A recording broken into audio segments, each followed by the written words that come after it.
So I'm joined this afternoon by Will Keane and Karina Murray. You're both very welcome. Will is I think you were the co-runner of the Yes Equality campaign in Roscommon 10 years ago.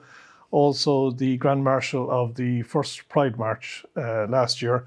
And Karina, you're the event manager for the Roscommon Pride. Correct, yeah. So you're both welcome. We just said we'd have a little bit of a chat, maybe reflecting, obviously it's been in the public domain or in the media a lot in the last few days about the 10th anniversary of the same-sex marriage referendum. So maybe if we look back on that, I suppose, Will, from a Roscommon point of view, what are your memories of the campaign in Roscommon 10 years ago? I suppose my first and abiding memory was sitting on a tractor, spreading muck in and around the middle of April, and getting a call from Moinia Griffith, who was involved with LGBT. She was involved with Belong To, I think, at the time, asking would I be prepared to go out and set up a Roscommon branch of Yes Equality. And I had literally moved home to Roscommon from Dublin after 15 years a month beforehand. So you were just coming to terms with farming. Well, I haven't even come to terms with farming, and I think I could be on the deathbed before I come to terms with farming. I'm sure not. There we go. Every day is a learning day. But I suppose my initial reaction was yes. But as soon as I said yes, there was obviously some nerves there behind, because I left Roscommon, as many young people of my generation did, to find myself. And I definitely went out to find myself as a young, not so much anymore, gay man. So coming home and the idea of knocking on doors was daunting. So part of the reason you left Roscommon was because you were gay? It wasn't the primary reason, but it was for work, like everyone else, and for college. But it was there in the back of my mind, and I suppose I flourished as a young man and as a confident gay man because I was in Dublin and was in those communities. So the campaign then 10 years ago, it must have been daunting or certainly challenging. Briefly, what were the mechanics of that and the logistics, and how did you go about setting up the campaign? Well, as with any campaign, we needed money, and we needed it fast. So we put on a table quiz in the Crockery in Murray's Bar, who've always been very good to me and to the cause personally. And it was a rip-roaring success. It was 20 tables, which brings in a good amount of money to start printing posters. And a great confidence booster as well. Yeah, do you know what? And it was neighbours and friends and people who I'd never expected to come arrived and took part. And there was just a very jovial and just positive feeling at that night. And it was a great kickoff. So we got some posters locally done, as well as some national posters coming. And then the next step was Seamus Dooley, who I believe you might know, the former editor of the Roscommon Champion and Secretary of the NUJ, and a great friend of mine at this point now, contacted me in regards to putting on an event called I'm Voting Yes, Ask Me Why.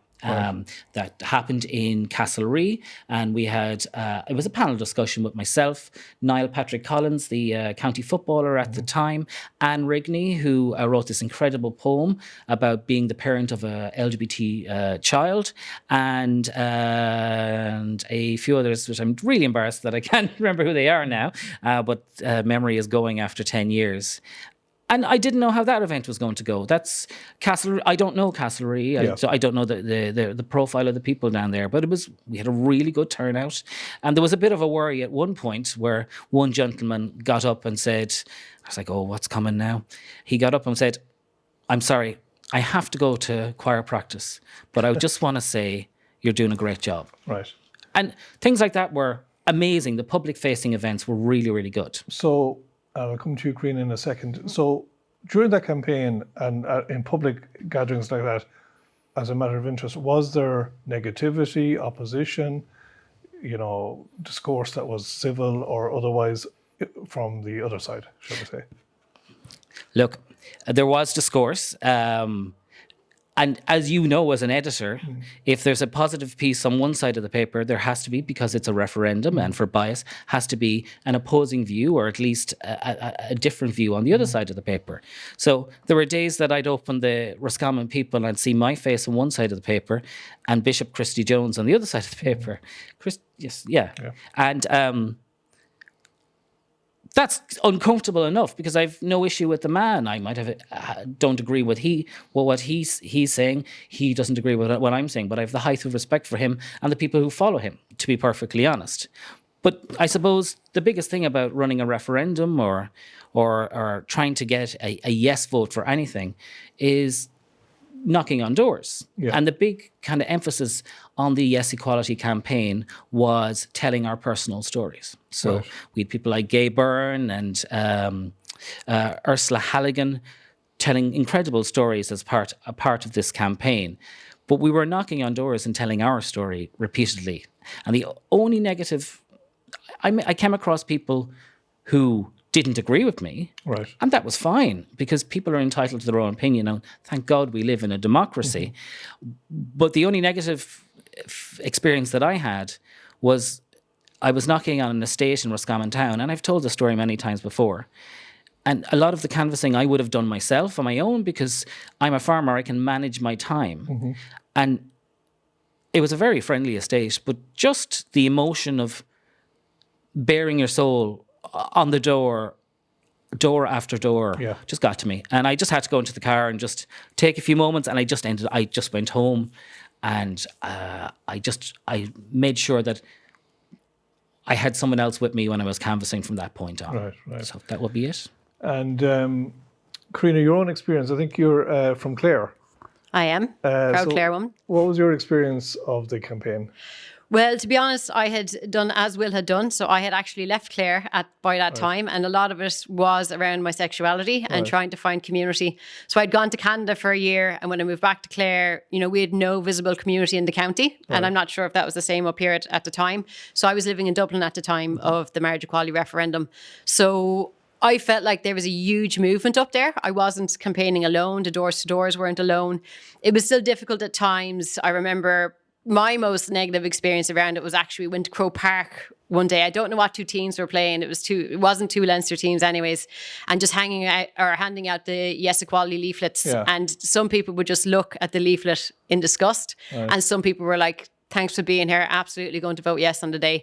But it's difficult having that sense of rejection from people. But I guess it's going to happen, in controversial topics like this. But overall, I think because I had a huge community around me, it was that bit easier. I didn't feel alone at the time. Then I was in Dublin Castle then on May 23rd or whatever when the results were announced. And that was just such a sense of relief and joy and community. And yeah, it was a huge positive experience for me in the end. Did you go to Dublin as well, Will? Yeah, this is a little bug of contention with me. So we didn't. Look, as you remember, results started kind of being fairly obvious from 11 o'clock onwards. It was called, the national vote was called very early, but Roscommon was not. And we were green in regards to how a count centre works. Right. We didn't have enough tally men on the day. And look, as the day went on, the story started to reveal itself. So, look, I celebrated and drowned my sorrows in Ned's Bar. We all did, in Ned's Bar in the Crockery, and then followed by a few kind of drinks to finish off the night in Murray's. So yeah. I suppose in a way it was a quirk. I don't know if a quirk is the right word, but it was very marginal in Roscommon. It was, yeah. The rejection, I suppose, of the proposal was it 51-49 or give or take? Yeah. And also a lot of other constituencies would have been very similar, but in the other direction. Yeah. And then, of course, you have constituencies where there's two counties and so on. So I just make a quick point on that. I actually wasn't familiar with the fact that it was Roscommon South Leitrim that voted no until it was pointed out to me like months later. So Roscommon did get, you're the only county to vote no, but it was actually a constituency which was Roscommon South Leitrim. Exactly, yeah. But yeah, so who can ever say what the breakdown was there? Exactly. But in any event, I would have thought objectively that Roscommon was really hung out to dry in terms of the reaction, I thought. I agree with you. Yeah. So a few things there. If I knew then what I know now, I would have approached yourself and other news outlets around the area and see what we could do genuinely, just to do a straw poll to see what the public reaction was. So we wouldn't be asking theoretically these questions today. Yeah. But what I would say is directly after, look, Twitter, well, first of all, Twitter was a better place back then. Yeah. Twitter started coming down hard on Roscommon, and Marion Keyes came down particularly hard and got reprimanded fairly quickly as well. But within about an hour, the tide turned, and the amount of love that actually came to the county was incredible. Absolutely incredible. What drove that? It was like, don't forget that X number of people went out and voted yes. Don't focus on the negative. Focus turn it into a positive. Yeah, absolutely. And there's been many discussions since that day. Roscommon were playing London that weekend. Roscommon has always been a divisive county. Indeed. Where it comes to our elections. Look at the amount of independents we voted in over the years. People would have said that it could have been a protest vote. It was what it was, and we've moved on since. And it took me a while to move on, to be perfectly honest.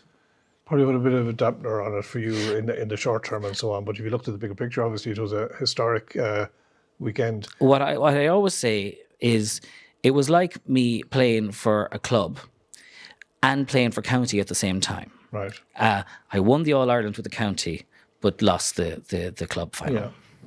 And Karina, just to bring you back in, why was it so important that the referendum should happen in the first instance? Like, why was it, how big of an issue was it for gay and lesbian people? Why was it so important? It was huge because it's all about equality and having equal access to things that, our heterosexual counterparts would have. And I suppose it was also very important to remember that we were the first country in the world to have a public referendum, so have the support of the public to bring in marriage equality. So it was also just in terms of the young people or people who are still in the closet or even older generations. It's also about the bigger messaging that is sent around having such a large number of the population support you and support the fact that you have equal rights. When we think about it, I think it's only 38 countries now at the moment to have same-sex marriage. So, and we were one of the leaders in this. And I think Ireland can actually take that role, especially now in terms of trans rights, to show that we are leaders and to show that we're very interested in equal rights for everybody. But at the time, it was just about having the same rights as everybody else. And I think the fact that it was passed via a referendum and not, through government votes or anything like that, really meant a lot to me and meant a lot to younger people as well, that we had that public support and we can be who we want to be, et cetera, et cetera. Yeah, you mentioned trans rights. Do you see a very direct link between trans rights and gay and lesbian rights? In terms of treatment, I definitely do see it, yes. So I suppose they're a minority within a minority community. Yeah. And if you look back at the 70s, 80s, 90s, if you look at the treatment of LGBTQ or lesbians, gays and bisexuals, then we were on the outside of society. Homosexuality was a criminal act until 1993, which isn't actually that long ago. Yeah. So it took us a long time to fight for those rights. And when it comes to trans people, I think they're getting left behind. They're also struggling a lot with the misinformation that is coming from the online world, in particular X and, those kind of platforms and certain vocal people in politics, whose names I won't mention. But there is a lot of backlash against trans people at the moment. And I think, again, if we look back, that we had that experience ourselves in our community many, many years ago. It still hasn't gone away either for lesbian, gays, bisexuals. But the trans community are experiencing it now. There's a risk to their mental health and their physical health, etc., because they're not getting the supports they need. So I do think that we need to focus on a minority group and to try and bring them forward with us and not have them left behind. Okay. And I suppose, when we look back at the expanse of the 10 years, Will, would you say, I mean, obviously it was a historic breakthrough and greatly celebrated. How's the 10 years gone since then in terms of progress? Is there more that needs to be done? What's your reflections on that? So I suppose in the 10 years that intervened since the vote, look, I think locally things have changed. I think attitudes changed on the day of the vote, to be perfectly honest, locally. One question that keeps on getting asked, and it's such a hypothetical question across the last weekend, is if the vote was run today, Would you think it would pass higher or lower? Would it, et cetera, et cetera? A lot has gone on politically since that point, and there's been a lot of exposure between left and right more than ever. Yeah. So it's hard to know. But I don't think it's the issue of the LGBT, the T issue. It's every other issue that exists in modern society. It may well be that a debate now will be more toxic than before. Yeah, like we've talked about because X. of the nature of, We've talked about X here, but if you go to any Facebook comment about anything and go down the list, it gets pretty toxic pretty quickly, and that's a very sad thing. But that's just not confined to LGBT. But across, like, Roscommon had its first Pride last year, and it's thanks to Karina and Joanne O'Reilly from Feroiga for having the courage to do it. And when we walked down Abbey Street last year, past this very office, I didn't know how many people would be around. And Abbey Street was quite quiet. But once we turned on the corner to Main Street and saw a huge amount of people, it was hundreds of people. And I don't know how to count people, but it was hundreds of people. It was amazing. It was amazing to see. And as we walked down to Loughnane Park, the number only grew, and there was pure positivity in the park. So I suppose if you're looking to see if there's an example of has society changed, on that day, I think that question was answered. Yeah, and I know you're planning another Pride March, and we'll talk about that in a moment. What about a train of thought, which I've heard articulated, a train of thought, which would run as follows. Equality has been achieved. We had a first Pride March in Roscommon last year. Are we now in a situation where there's going to be a Pride March every year? Is that almost, is that necessary, for want of a better word, in light of the equality that has been achieved?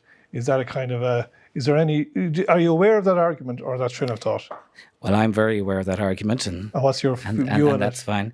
I suppose, and I'm going to take this in a very strange direction, I suppose when Ireland was trying to win its freedom and become a nation, they were offered different levels of nationhood. Yep. But we wanted to be our own nation. And I suppose Pride follows the same kind of idea, that we are a community. We're LGBTQA&I. And it's only because of the support and help that we've had from the TQ&I, as well as our allies in general, that we've reached equality, we will say, for the LG side. Mm-hmm. Now we're going to help our brethren out. So next year, Ireland is hosting the EU presidency in the second half of the year. And if you look back at an Ireland of 20 years ago, you don't even need to go that far. We've come on in such amazing steps. We're probably now one of the most liberal countries in Europe. Right. And there isn't a huge right-wing faction in Ireland in comparison to other countries. So Ireland stands in an incredible position to be one of the most leading voices in regards to LGBTQ rights across Europe. And there are countries in Europe that are looking for a country to be like this. Okay. This is Ireland's opportunity next year. Okay. And you've detected very clearly a significant change in attitudes in Roscommon in the last 10 years. The most positive thing that I could say about people's attitude to LGBTQ+ in Ireland over the last few years is the amount of LGBT people here who are choosing to come and live in Roscommon. Okay. And they're having an amazing rural life. They love Roscommon. And this, when we talk about Roscommon Pride, obviously it's about the pride element, but it's equally the Roscommon element and being proud from where we're from. Promoting our absolutely, place. Absolutely. Yeah. I'm saying a few words at a national event tomorrow to mark 10 years of marriage equality. And I've been asked to promote rural prides, but you can be damn sure I'll be promoting Roscommon Pride. Yeah, because we have great quality of life here and a place to be proud of indeed. That's why I came home. So just before we wrap up, Karina, I know that you're the event manager for Roscommon Pride. So can you tell us a little bit about this year's event? Yes, we don't have the full lineup finalised just yet. It should be announced in the next week or so. But one big event that we like people to keep an eye out for is June 14th. We are having our official Pride launch in the Trinity Arts Centre in Castlereagh. We're trying to move things around the county a bit more and not just focus on Roscommon town. So it's going to be a family fun day, which is open to rainbow families and their allies. So face painting, art, things like that. And then in the evening time, we're going to have a panel discussion. What was the name we decided on? A red dot in a sea of green. Yes. A red dot in a sea of green. It's about our vote. Vote of no, Roscommon South Leitrim vote, not the Roscommon vote. Yes, indeed. But we have to be very clear that all of our Pride events are open to allies as well. So I just want people to know that you're more than welcome to come if you're just interested or you want to enjoy a family day out. If you're an ally, you're more than welcome. The Pride weekend itself will be in August. And last year we had a drag bingo in the Red Parrot on the Friday night. It was a huge success. It was sold out. We had a brilliant time. So that's going to be happening again. But this year we have the addition of having a lovely poetry event in Rogue Cafe just before it. And it will have Jane Clark and another poet doing some poems along to music to have a more chill vibe and also just to promote Jane's work because she is our Grand Marshal this year. She's a wonderful Roscommon woman. So we're going to have a bit of poetry element. On the Saturday then, we are going to have the Pride March. Again, it's going to start at the Quad, go through the town and finish at Loughnane Park. And we're going to have a family fun day there. And again, the whole point of having the March and the family fun event is to ensure that we get more people. It's not just for LGBTQ plus people, it's for everyone in the town. As Will said, it's about promoting Roscommon. We'll have stalls there, lots of family fun stuff, as well as having performers and singers, things like that. And then, of course, we'll have our big night out in the Coachman Saturday night. And we will wrap up on Sunday. So it's not just one day of events. And we're going to focus on health and wellness in the park. We're going to have a lovely red stretch tent. I don't know if you saw it last year, but it's over the amphitheatre space in Loughnane Park. And we're going to have Pilates, mindfulness, yoga. We're going to have a family fun colour run around the park. There'll be food. So again, it's about having an event that's open to everyone, not just LGBTQ plus people, but to wrap up with a health promotion element. So again, it's not just, a drinking weekend or anything like that. The weekend is for absolutely everybody. And we'd invite everyone to march with us because it was a super day out last year. That sounds like a very full itinerary schedule. Absolutely. And the date again is? Dates? August 22nd, 23rd and 24th. Okay, and Jane Clark is the Grand Marshal. Yes, she is a wonderful poet from Roscommon. Oh yeah, indeed. I know Jane, from Furety, I think. So Will, just before we wrap, have you any comment on the upcoming Roscommon Pride? Marshal, you're obviously well known locally here as being very involved and so forth. So I was delighted to be Grand Marshal of last year's Pride, but I'm happy to take a back seat this year and hide in the background. It's going to be last year was a practice. Yeah. This year we're going to pull it off, and we're going to pull it off big time. And we're going to promote Roscommon as best as we possibly can, because we have no summer festival now in Roscommon. We want to make this a de facto summer festival to envy any other county town around. Okay, and a final question, Will. What would the Will Keane that went to the City Lights, 25 years ago? Yeah. What would he make of the Ireland we live in now in terms of being gay and in terms of equality? I think the first thing Will Keane of age 18 would say is, and I know I can't curse, so let's say, why are you hanging around cow dung so much? But he'd say,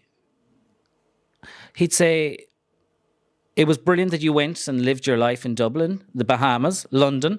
But isn't it brilliant that if you don't want to do that, now is the time you can live in Roscommon your whole life and be happy?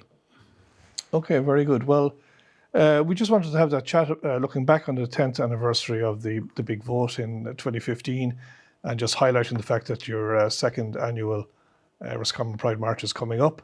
There'll be more details in the Roscommon people and in our friends in the media, no doubt, over the coming weeks. So our thanks to Will Keane from the Yes Equality campaign of 10 years ago, and also to Karina Murray, the event manager at the upcoming Roscommon Pride. Thank you very much, folks. Brilliant. Thank you.